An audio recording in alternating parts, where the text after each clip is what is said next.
Are you a project manager who's been handed a project with entirely unrealistic timeline expectations? If so, this episode is for you.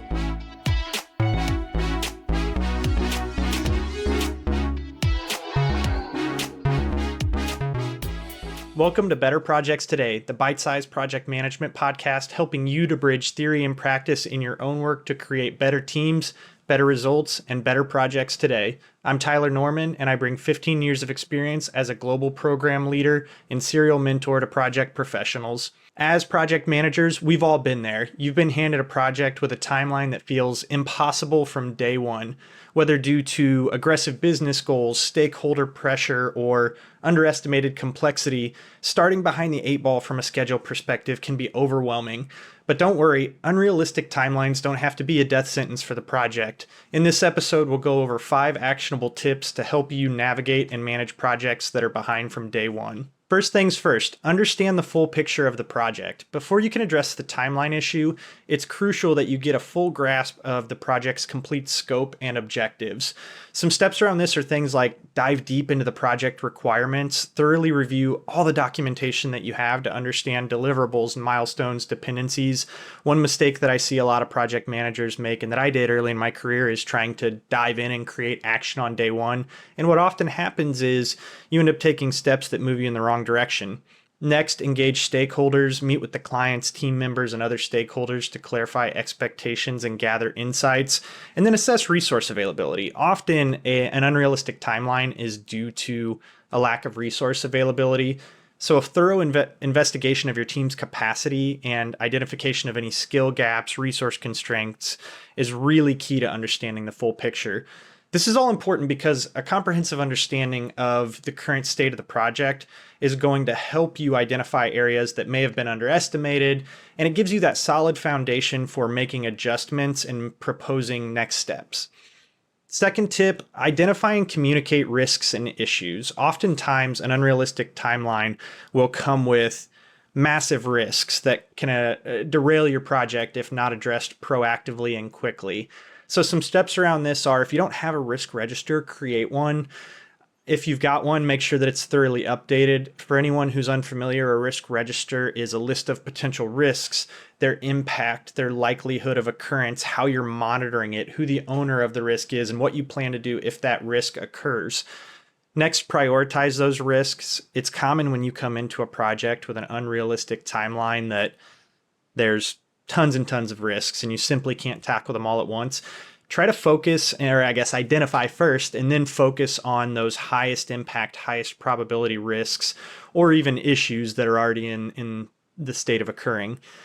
And then start laying the foundation of transparent communication. Share these risks with stakeholders in your team to set realistic expectations.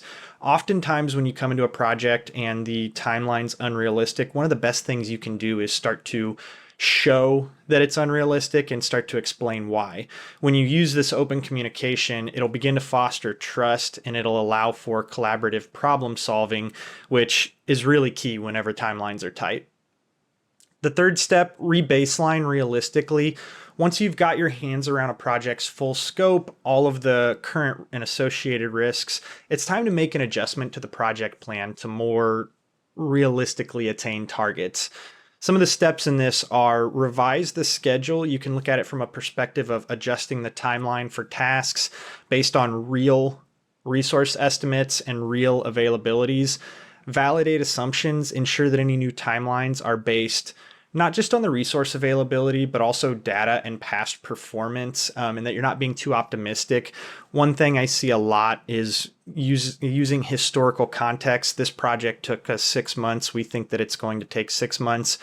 And when you find that the assumptions for your project no longer align as closely with that historical project, it's important to go back and make a change. And then lastly, get buy-in. The best laid plan, the best re-baselined roadmap doesn't mean anything if you can't get buy-in. Lay your plan out to stakeholders and use clear rationale for the changes. Another key here is sometimes you'll run into a sponsor or an executive that doesn't want to hear it. They say, get it done in this timeline, no ifs, ands, or buts. When it comes to messaging, sometimes who gives the message is more important than what the message is. So this is a place where I'll often lean on if I have someone I can escalate with. If it's an executive that doesn't want to hear it, maybe it's your project sponsor taking the message, maybe it's an escalation in your team. Sometimes you have to develop a quote unquote coalition of the reasonable. If your sponsor doesn't want to hear it, sometimes you have to get a few of their peers and get them on board and then come to it as a group. The key here is re-baseline in a way that's holistically understood, aligned on, and creates a plan that's achievable. On to the fourth tip, sometimes if the rebaseline is unacceptable, you advocate for additional resources strategically. Sometimes a deadline simply can't be moved, and you have to consider crashing the project schedule to meet timelines without totally abandoning quality. If your organization is unwilling to move the timeline but is willing to provide additional resources, a few keys in doing this right are: identify your critical path tasks, focus on those tasks that are going to directly impact the project's finish date, identify areas in which additional resources will be most impactful.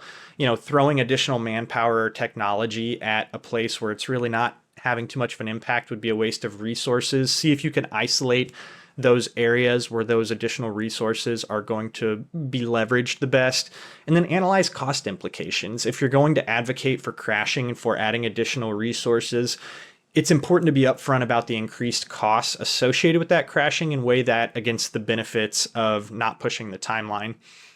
This is all very important. Crashing can be a powerful tool, but it's got to be managed very carefully to avoid burning out the resources involved, avoid overpromising, telling your executives it can be done and them not understanding that it's going to cost a lot more, and to avoid ending up in the same place a few weeks or months down the road where you're again asking for a rebaseline.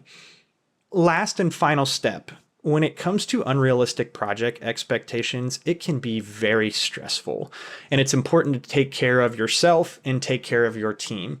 Your well-being is crucial for effective leadership, and if you push too hard and burn out resources, you're only going to drive yourself further in the hole in this project.